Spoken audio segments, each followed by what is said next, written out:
What do you do when you find a super cool estate sale gem that is super unique, a handmade item, but it's in bad shape and in desperate need of a rehab? Well, if you get it cheap enough, you buy it, of course, tear it apart, and redo it. That's what we're going to do in this next tutorial.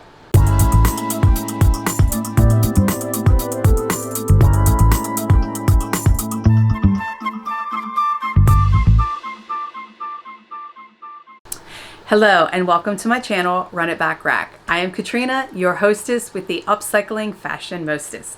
There are two reasons for this channel. One is to create awareness for sustainability by taking something old and making something new. Two, my plan is to create myself out of the corporate shackles that is my 40-hour a work week job. Come along with me on this journey and let's see how long it takes. As you can see, this piece was peeling and it smelled horribly of cigarettes, but it was just too cool to pass up. I went back on the second day of the estate sale and got it at a discount price. First thing I am trying to do is to remove this peeled material and use it to create a pattern. I want to save this and I want to save this. I will use this part to make a pattern with new material for the inside, and then I have leather that I'm going to use for the outside. But I'm not sure how I'm going to get the phone part out because the whole like lumpy backside is sticking out. I don't know how to describe it. I have no idea how I'm going to get this out of there because I don't know if it's glued on or if she took it apart and then glued it back together. Don't know, but I'm trying to deconstruct this so I can reconstruct it.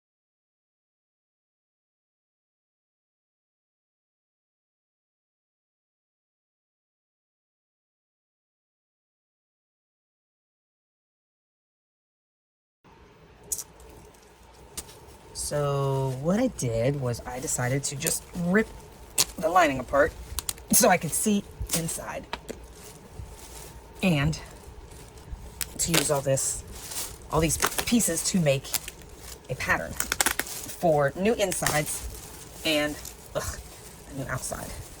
All right, so as you can see, there's the phone parts. So now I've got to figure out how she has that, and it looks like that's some foam. Okay, I've got that.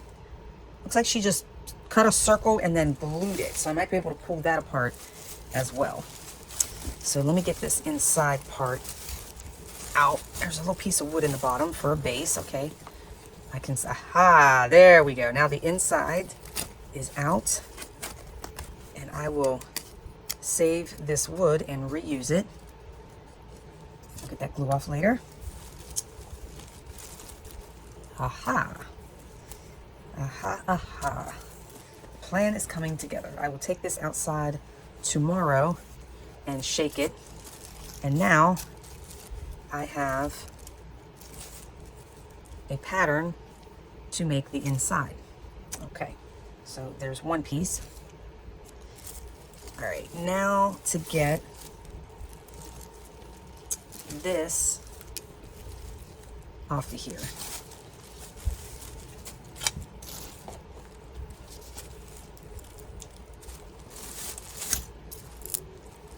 Ah, I see how she did this. I am going to need a screwdriver, I believe. See if I can get in between.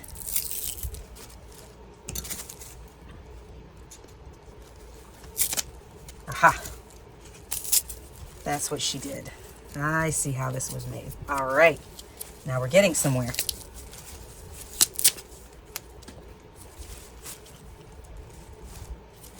So what she did, she cut a circle, then she cut the little slits, and she fit it over the face of the phone, glued this down onto a round piece of wood, and then put a piece of foam there to kind of, so it would be even with this part.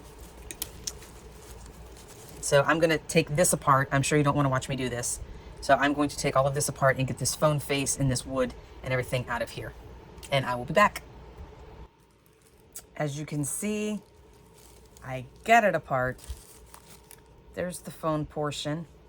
I will take these tomorrow morning and shake these out.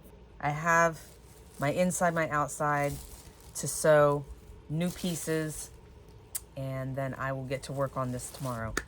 I am so excited. There we go. And we got to keep this part in order to get that sound. Ah, what a sound. That sounds like Grandma's house. Call him a cousin.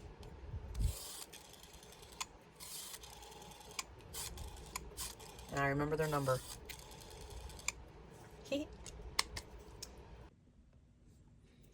It is the next day. I took the two pieces outside, got all the pleather dust off of it, so now I can work with it. I'm going to rip out the seams and make a new liner for the purse, as well as using a piece of leather from an old leather coat to make a new outside.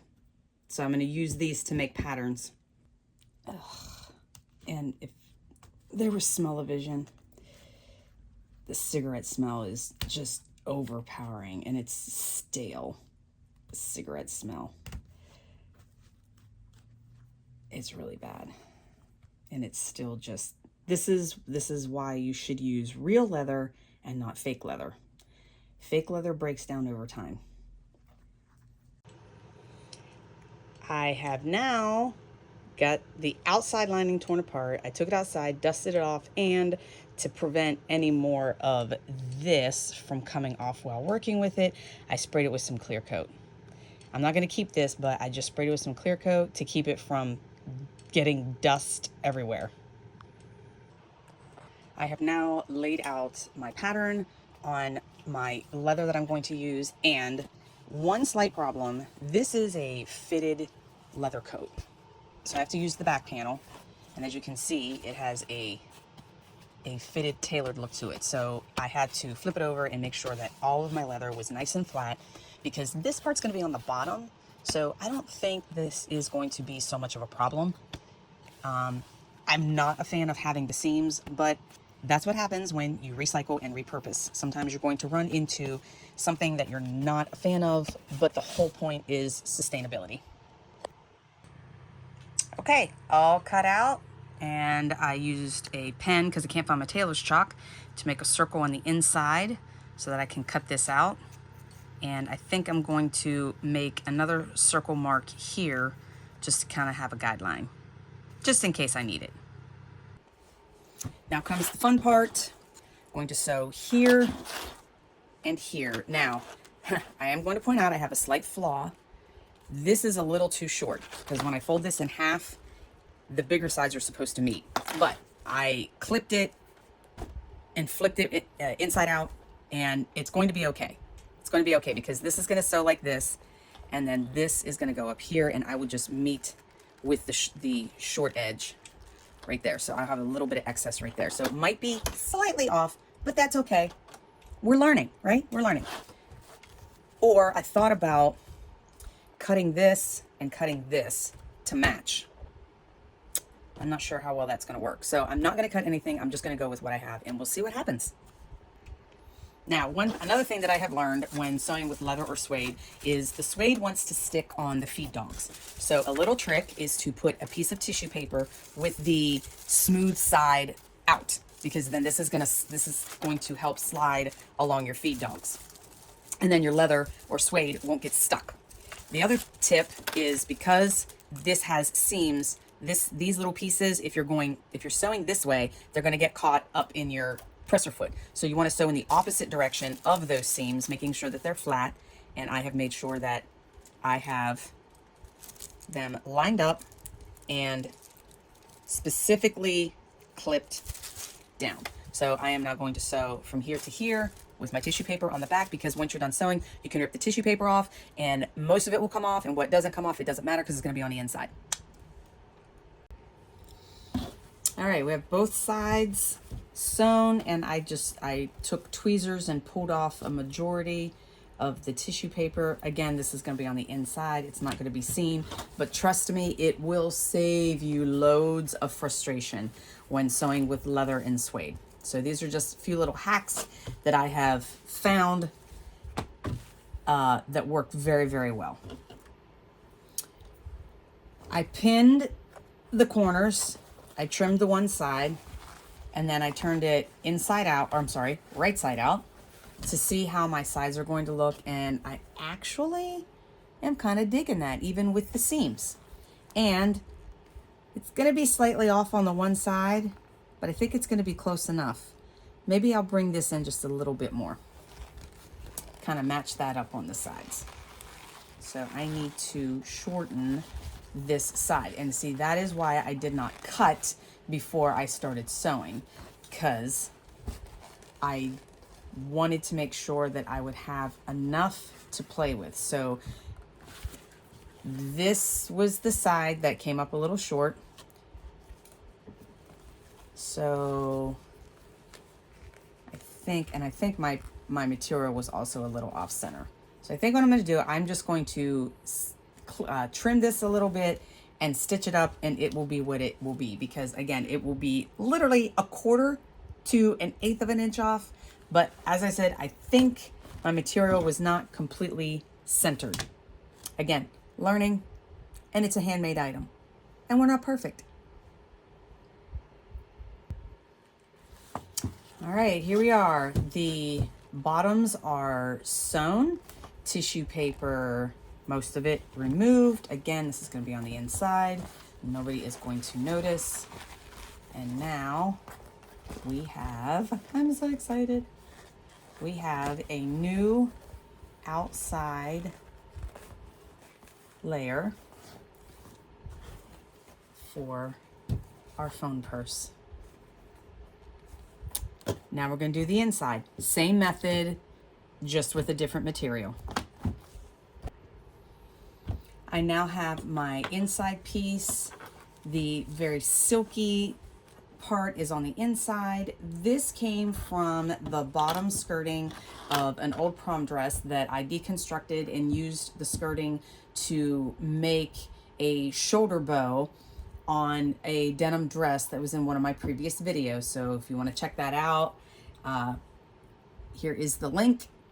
You can go check it out later, or you can search for it. So once again, I'm going to sew down the sides, then put this together and sew my corners and get ready for the inside. All right, we have the outside of the purse. We have the inside of the purse. Ready to go. Now, next thing, we need to cut the leather to make the hole for the phone part to go into. Now, I did follow the circle pattern that was on the original piece, cut an inside circle, then make the little tabs to very neatly go around the dial. So now we're going to pray to the crafting gods that I don't screw this up. So let's see if I can pull this off. Now let's just make sure we don't put it upside down, because I would do that. All right, so this all has to go this way. And now I have to find some kind of foam to make a circle piece to go around here. Now for the tricky part. I have the foam piece in right side up. I made extra super duper sure that I was not putting it in crooked. I did not have any foam, but what I did, I took some scrap cardboard and I cut 2 circles. All right, so we're gonna push. There we go, there we go, now it's going. And push these over the edge. Okay, did it, got it, cool. And then that is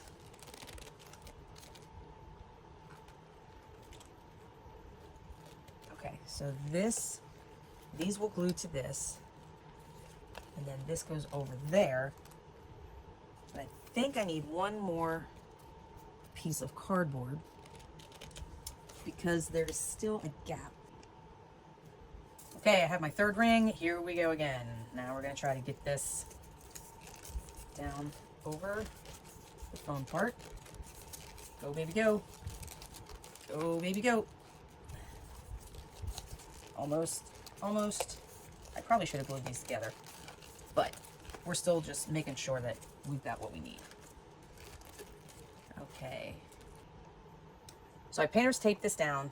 I can't turn this completely inside out, but once I push this, this definitely becomes right up against the foam face, and I can hold it and turn it around, and it is fitting very nicely. I know you can't see this on camera, but it is definitely fitting up against the phone face like it used to. So this is what I'm going to go with. Okay, here we go. Now we're putting the face in. And as I said, this fits nice and tight. So I'm just gonna put glue all in the corners here along the edge. That way nothing's gonna leak through.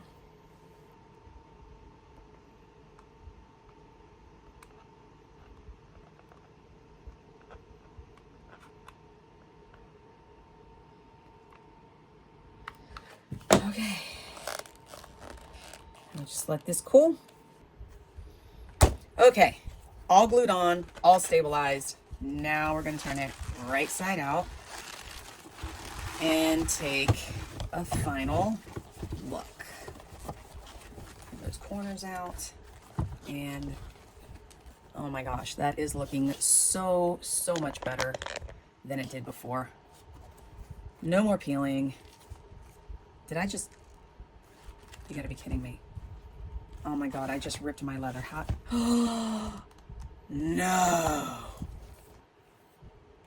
How did I do? Oh my God. I just realized that. How did I do that? How did, oh boy. Great. I don't know how this happened, but this is where it's sewn, and I just ripped my leather.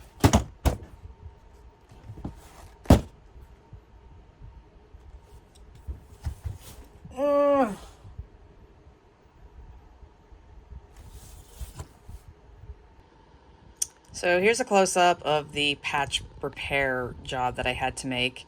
I did not use hot glue on this one. Actually, I used hot glue. I made a little rectangle long patch, put it behind, hot glued on one side, and then slowly used tacky glue, fabric glue, to glue the rest of this together. Now I have to let this sit and let it dry, and then I have some leather paint or something that I will go over with it if it needs, but this should dry clear.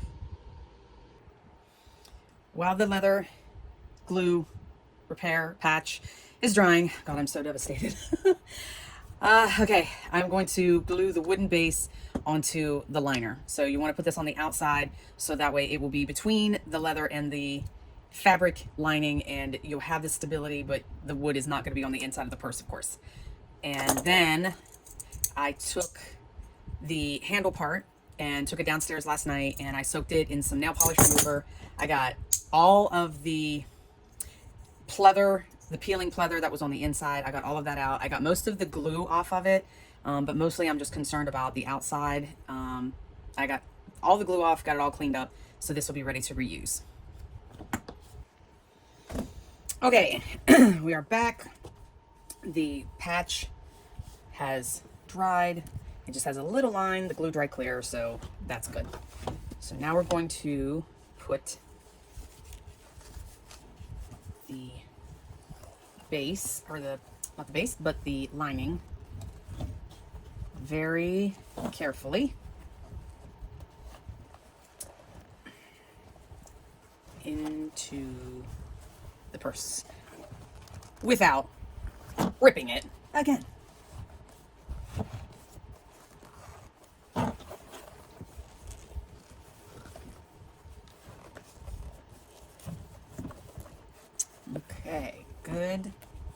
good fit. Now let's get this corner out. Now I know in the future, if I make another one, to be very, very, very, very careful when turning the leather inside out. Okay, all my corners are out, my lining is in, coming together. Last step, or next step completed. I have craft foam in between the layers and they are all glued down. Now I will put the handle back on to the foam part. Last step again is to put the handle on. I am using B7000 glue. It is like a contact cement. It is going to take longer to dry, but I want to be able to go all the way around the handle, get the glue in. I use a toothpick to make sure it gets on the bottom and on the sides. And then the foam was actually a good idea because I've already done one side. The foam was a good idea because it gives me something rigid to be able to push these layers into here, and it fits nice and snug, so I don't have to worry about putting shims in or anything like that to get it to fit. So I'm going to now do the other side with the B7000, and this will have to dry for 24 hours. Okay, all finished. Ready to see the final result? Here we go. I went into the receiver portion, tightened up the ribbon that is through the cord, attached the ribbon to the cord so that it stretches, but it doesn't stretch all the way. Tied it onto the front of the handles with some ribbon, double knotted, tied into a cute little bow. It works, it functions. You can wear it on your shoulder, you can wear it on your arm, or you can just carry it like a phone. Let me know in the comments if you think that I should make any more. I did find a pink one online on Facebook Marketplace for 20 bucks. But is it worth buying a $20 phone to tear it apart and make a purse? Plus I would have to find pink leather. Or if I find white leather, I could paint it pink. Make sure to like, comment, and subscribe. And as always, love, peace, and thrift. And we'll catch you on the flip side.